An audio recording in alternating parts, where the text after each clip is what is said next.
Halo teman-teman, kembali lagi di Audio Tuh. Kita akan lanjutkan kisah Terjerat Cinta Tuan Muda, episode 4. Pagi hari, Haruna sudah bersiap pergi bekerja. Kiara terbangun mencium aroma parfum yang Haruna semprotkan di tubuhnya. Mama, mau kemana? Kia ikut, Ma, ucap Kiara sambil mengucek matanya. Mama, mau pergi bekerja, jadi Kia di rumah dulu sama tante dan nenek, ucap Haruna. Kia ikut, Ma, rengek Kia. Kia kan anak pintar, jadi harus nurut sama mama, atau mama marah. Kia mau mama marah. Haruna terpaksa menakuti Kiara, karena tidak mungkin baginya jika harus membawa Kiara. Enggak, Ma, Kia nurut, Kia di rumah sama nenek, jawab Kiara sambil tertunduk lesu. Haruna mengecup kening Kiara dengan sayang. Haruna berangkat bersama ayahnya seperti biasa. Haruna mengantar ayahnya ke kedai, baru setelah itu, berangkat ke bank berkat tempat kerjanya. Scene berpindah. Sampai di depan kedai, Haruna dan Kamal dibuat terkejut dengan keadaan kedai yang begitu ramai. Beberapa orang preman sedang mengacak kedai Kamal.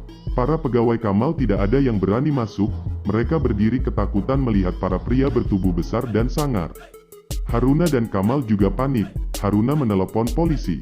1 jam kemudian, polisi datang dan menangkap para preman itu. Saat diinterogasi, para preman itu menjawab bahwa mereka hanya menjalankan perintah untuk menagih hutang pada Kamal. Papa, punya hutang. Kapan? Tanya Haruna pada Pak Kamal. Papa berhutang pada sahabat Papa, tapi Papa tidak tahu jika dia akan setega ini pada Papa, jawab Pak Kamal. Hei, Pak Tua, hutangmu pada Pak Cipto sudah dibayar oleh bos kami, jadi kami menagih atas nama orang lain, jawab salah seorang preman itu. Tapi, saya tidak merasa meminta seseorang untuk membayar hutang saya, jawab Kamal. Tiba-tiba datang seorang pengacara yang menjamin kelima orang preman itu. Demi mengetahui kebenaran dari ucapan kelima preman itu, polisi meminta pengacara itu menjelaskan permasalahannya. Silahkan, saudara pengacara, Jeffrey, coba Anda jelaskan, ucap polisi itu. Tuan Kamal berhutang pada temannya, Cipto, dan Tuan Cipto berhutang sebesar 2 miliar pada tuan kami, Tristan Izam Putra. Tuan Cipto menyerahkan pembayaran hutang atas nama Kamal Dermawan, jadi saya harap Tuan Kamal bisa segera melunasinya. Pengacara itu menjelaskan masalah hutang piutang antara Kamal dan Cipto. Saya berhutang 20 juta, bagaimana bisa sekarang saya harus membayar 2 miliar? Tuan pengacara, Anda bercanda kan? Tanya Kamal memastikan. Saya tidak tahu urusan hutang Anda dengan Tuan Cipto. Yang jelas di sini tertulis, nama Anda sebagai penjamin. Tuan Tristan, memberi Anda waktu 3 hari untuk melunasinya. Setelah 3 hari, jika Anda masih belum membayar hutangnya, maka tuan kami yang akan menagihnya langsung ke rumah Anda. Pengacara dan kelima preman itu pergi meninggalkan kantor polisi.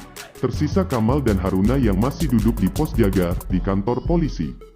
Haruna tidak tega melihat ayah angkatnya itu. Bagaimana bisa, jika ayahnya menjual kedai dan rumah sederhana mereka, juga tidak akan bisa membayar hutang 2M dalam 3 hari. Pak, sekarang Haruna antar Papa pulang dulu. Nanti Haruna coba meminjam dari tempat kerja Haruna. Semoga saja bisa, ucap Haruna. Haruna mengantar ayahnya pulang, kemudian ia berangkat ke tempat kerjanya. Haruna sudah terlambat lebih dari 2 jam, tapi Haruna harus tetap berangkat. Ia harus bicara kepada pihak bank. Meskipun Haruna merasa mustahil dikabulkan, jika Haruna ingin meminjam uang sebanyak itu. Namun Haruna tetap ingin mencoba, entah hasilnya nanti. Di meja teller tempat Haruna, berdiri seseorang menggantikan posisi Haruna. Haruna segera menghampiri Sari. Sar, dia siapa? Tanya Haruna sambil menunjuk wanita di mejanya. Dia pegawai baru, bagian customer service. Karena kamu belum datang, jadi dia menggantikanmu sementara. Sudah sana kerja, tadi bos baru kita memperkenalkan diri. Dia benar-benar masih muda dan sangat tampan. Ah, andai dia jatuh cinta padaku, ucap Sari dengan mata terpejam membayangkan wajah Tristan. Namun saat Sari membuka mata, ternyata Haruna sudah tidak lagi di sampingnya. Haruna sudah melayani nasabah di mejanya. Scene berpindah. Di ruang kantor direktur utama, Bank Berkah. Tristan duduk dengan angkuh, menatap layar laptop. Tristan menyuruh anak buahnya memasang kamera pengawas di dinding atas, mengarah ke tempat Haruna. Ia terus memperhatikan Haruna yang sedang melayani nasabah sambil tersenyum. Tristan menyeringai saat melihat Haruna tersenyum.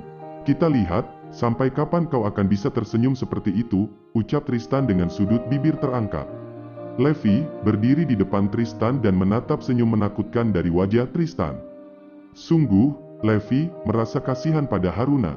Hanya karena sebuah ucapan yang menyinggung Tristan, dia dan keluarganya masuk ke lubang neraka yang mengerikan. Haruna tetap tersenyum, meski pikirannya kacau memikirkan nasib keluarga mereka.